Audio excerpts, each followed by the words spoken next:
Hello, hello. We are talking about preparing for a successful 2025 that starts now.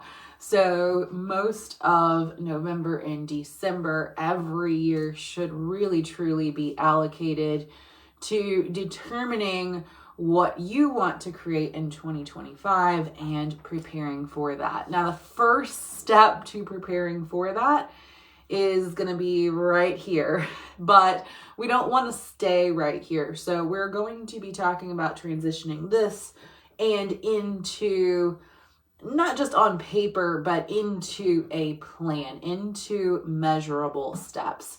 The big problem that I see is most people don't even have their quarterly goals set in all reality. And having those set really starts with envisioning the entire year and what you want to create. Now, one way that you could go about doing that is really to look at, like, what did I create in 2024? And how do I want to take that to the next level? Now, you could be looking at what were the numbers, and you might be doing some guesstimating numbers. But in all reality, if you're not hitting the 10K per month, that is going to be your number one goal for your business. And that can be hit through a multitude of different products, packages. And if that feels like too far away, like it just feels unachievable, then it is okay to set that at 5K. And maybe you're like, okay, yes, I think I could push. I really do think 5K a month is possible for me. Then make that your first goal and set that as your goal for the first 6 months, with the new goal at 6-month point for the second half of the year to be 10K. Now, if you add that up, so we've got 5, 5, 5, 5, 5, 5. So that's 5 times 6 is 5 times 6, right? 25, so 30. So that would be 30,000. And I think I'm doing the math right, but I've got my phone in front of me, so I can't double check it. So then we would take, okay, then if I was going to make 10K a month for the following 6 months, that would be 60K. So my goal at that point, hypothetically, would be 60 plus 30 would be 90,000 to make in 2025. So I would start there. And I really like to start bigger and going like 90,000. Is that a stretch? Because we want a growth goal, meaning we're pushing past what our comfort zone is, but not so far past it that we don't even try. So we do want to believe that it is possible. And maybe we say, you know what? It's only an extra 10K. Why don't I just go ahead and make that 100K mark? But now I've got a general feeling, and especially for us women, that feeling is very important, to say that feeling for me is going to be 5K months for the first 6 months. So if that's the case, I want to then go to the drawing pad and I want to see, what is it going to take for me to hit 5K? Now, I need to also consider that's not including taxes and putting taxes back. That 5K is not my take home. The 5K is sales. So that allows me to reevaluate this to say, like, is it that I want to take home 5K a month for the first 6 months? Or is it that I want to make that much in sales? You choose, because it's your business and it's your goals and it's going to resonate a certain way with you.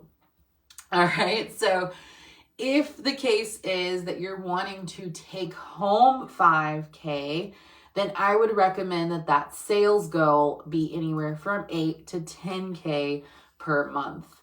That being said, because it needs to cover business expenses, it needs to allow you to put back money for taxes.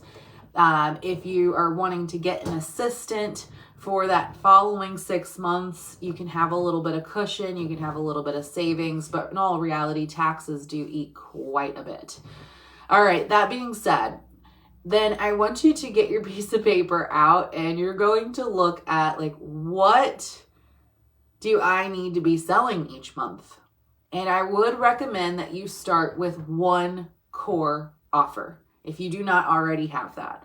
One core offer that you're going to be perfecting your sales process for over that first 6 months. If you have your one core product, but you have not perfected your sales process, then we're going to work on that.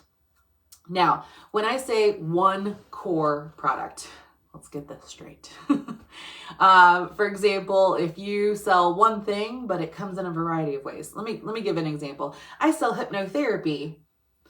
Well, hypnotherapy is a tool that I utilize, but what is my core thing I'm selling? The core thing I'm selling is subconscious reprogramming, and that's pretty vague. So that's not one core thing that I'm selling. Again, that's a service that I'm selling.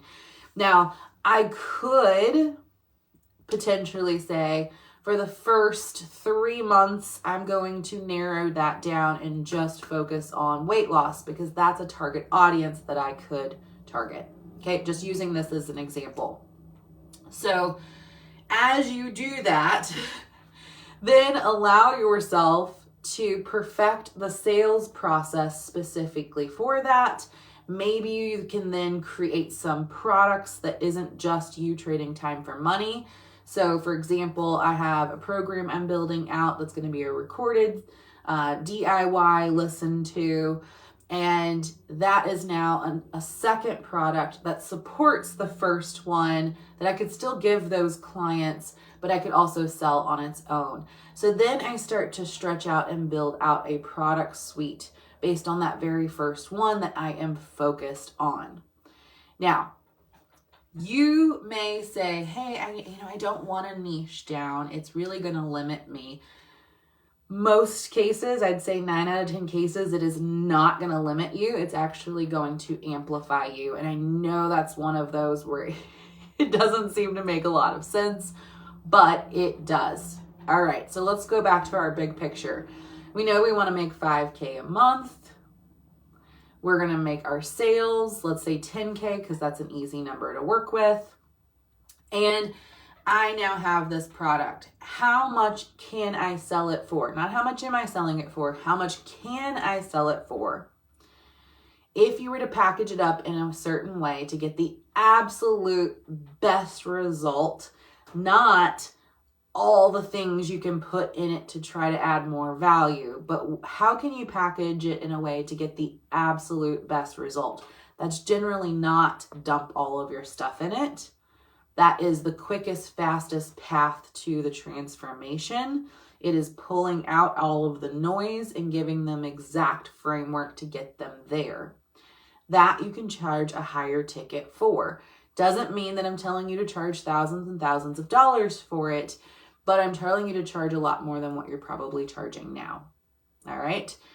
Once you figure that out, now I want you to look at what you're going to charge for that. Make it a no-brainer offer. So that way, like you present it and it's like, oh my gosh, let me give you my money. Like, oh my gosh, let me go figure out how I can get money to make that happen. Or I'm going to put it on the charge card or whatever that might be. Not that we want to get people into financial debt, but the feeling that we want to create for them, that they're like, this is the solution to my problem, which you need to identify what their problem is and what is the solution and how you are part of that solution. But you have the product, the price, and now you can calculate how many of those do you need to sell in order to hit that 10K in sales. How many of those do you need to sell in order to hit the 10K in sales? If you were like, there's no way, I don't have enough time or hours, then we want to say, again, how can you create supportive products to help ease the amount of time that you would spend in that or up the price? What I would really love for you to get to is where it takes less than 20 of those sales to get you at 10K. Ideally, we want it to be like 3 to 5, but we can work on that if we work together. So you're now going to figure out how many of those you need to sell. You might then start to look and say, hey, maybe I just put them into a group program and we can do a hybrid. There's certain things that we can do together, and then there's certain things that we can do apart or one-on-one. Okay, now I can start to see how many people I can put into that group, and then I can sell the group. Now, if you have not done one-on-ones before, I recommend doing some one-on-ones first so that you can figure out how that group dynamic will work out. Not a necessity, but in most cases, I find that's true. So now you need to create a sales process, which we're not going to go over all of that today, but you will need to create a sales process to make that happen. We've all seen that triangle where we need lots of people coming into the funnel, and then we get down to the, let's say you need 20 people. The last 20 people that we're closing is at the bottom of that funnel. You want a wash and repeat system that you can now duplicate that. And once it can run very smooth, you will then, again, you can start to add in the process of getting it to smooth, products, services, DIY, the same exact thing. You're going to expand the product suite. And once that is pretty much running on its own, or it is running with less of your time, is when you can create your next thing. And I say this from love, I say this from experience. Do not bog yourself down with trying to create 3 to 5 businesses all at the same time, especially if each one of those businesses have multiple different things that they can do. You can get there, but it is a process to get there. As you can see, I've been explaining. In the beginning, in order to move the needle, you need to validate your product and then expand from that. This is what we really want to look at and when we're planning out our 2025, which is the ultimate thing that we're talking about today. So I just want to hit on that because it's so important. And please do not just wash over that. Like, what I just gave to you is things that people pay thousands and thousands of dollars to figure out. So don't just wash over that. But I want you to know, like, how you're planning your 2025, that first 6 months needs to be a lot of one key focus, validation, and then maybe towards that 6 month point or around the summertime, you can start building out the products. But during the first couple months, you can be figuring out what you think those products might be, so that during the summer, you know, your goal is go travel, go do your things, make your schedule lighter, figure out what you want your 2025 to look like so that you can figure out how you want to be delivering your products and services, how you want to be taking breaks.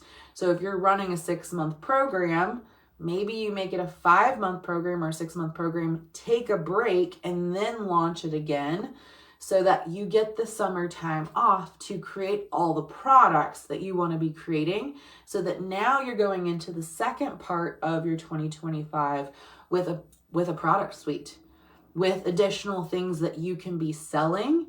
And that will allow you then during the holidays, right? Because we're in holiday season now. Now during the holidays, you will have things that you can be putting on Black Friday, that you can be having holiday sales for, and you're setting yourself up for success for even 2026.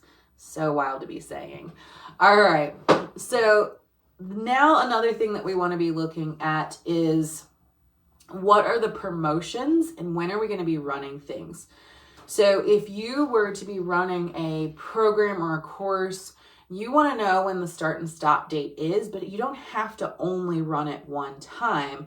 You might have group A going at this time, and then group B starts at this time, and group C starts at this time, and you can determine how many different groups you want going throughout the year. Maybe you have pods where it's group A pod. They're going to do, maybe your program has 3 steps or like 3 big phases. they're going to go through phase 1 here, phase 2 here, phase 3 here. And you have to be at this certain level to enter phase 2. And you can now be selling and getting people in to phase 2, and then getting and selling people into phase 3, so that you're picking up people along the way, versus group A could be sold on the entire program. Those are just options that you can utilize when you're preparing, but you really need to know, like, what do you want your 2025 to look like? And I really ask you that, like, reflecting back on this year of 2024, what were the things that you really wish you had did? What are the things that are going to eat you up if you do not have finished by 2025? We need to put that on the list. We need to see how we work that into the plan. Because if you don't get those done, it's just going to continue to roll over, and it's going to continue to eat at you. For example, if you are, all these notifications coming through. If you are like me, you've been working on a book, you're ready to write that book, but you don't have factored into 2025 when you're actually going to write this book, and you just keep on taking on these piddly items or piddly tasks because you didn't have a solid plan, you didn't have an anchor to hold you true, that instead you're all over the place, all over again. And it's going to be a whole nother year, where another year of the book not getting written, or your product suite not being created, or your signature offer not being done. And it's just another year of excuses. So you have to get fired up. You have to get ready. You have to claim what it is that you want to create. And then we have to create that plan to make it happen. You can stay in your comfort zone, and comfort doesn't mean it's comfortable. Comfort just means that it's familiar. So staying in your comfort zone and keep repeating the same cycles over and over, or are you ready to break free of that cycle and you're ready to make 2025 different? If so, I really encourage you to list down all the things that you want to do and all the things that you want to release, because that is going to be super important as we move into 2025. So that being said, for our BGL members, our paid members, we are going to be going over this on Friday, but we'll be deep diving with our spreadsheet, with our goal sheets, looking at this month, looking at what 2025 is going to look like. We have some beautiful meditations and activities that we do. And then we will then be sectioning that out into our 4 quarters for a rough draft. Now, each pre-quarter planning, we'll review those, we'll perfect them, but we need this overview so that we know that we're actually headed in a direction and not just meandering throughout the year or doing a full loop and just coming right back to where we were. If you'd like in on that, excuse me, I'm getting over a cold. If you want in on that, you can join the Business Growth Lab. I am having a special for Black Friday, Cyber Monday this week and next week, where you can get your first month for only $12. And if you get in today or tomorrow before Friday, you can do this with us. If not, you'll get the replay in the portal. And the portal has all the replays. It has so much just beautiful packed information. For those who are in the program, you'll get your portal, you'll get to keep all these resources, and then our portal is going to be slowly perfecting or being perfected so that it will walk you through.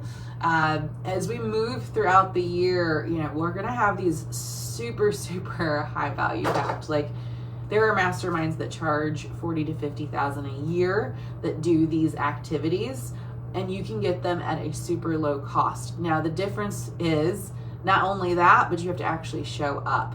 People tend to show up and do the work when they're paying more money.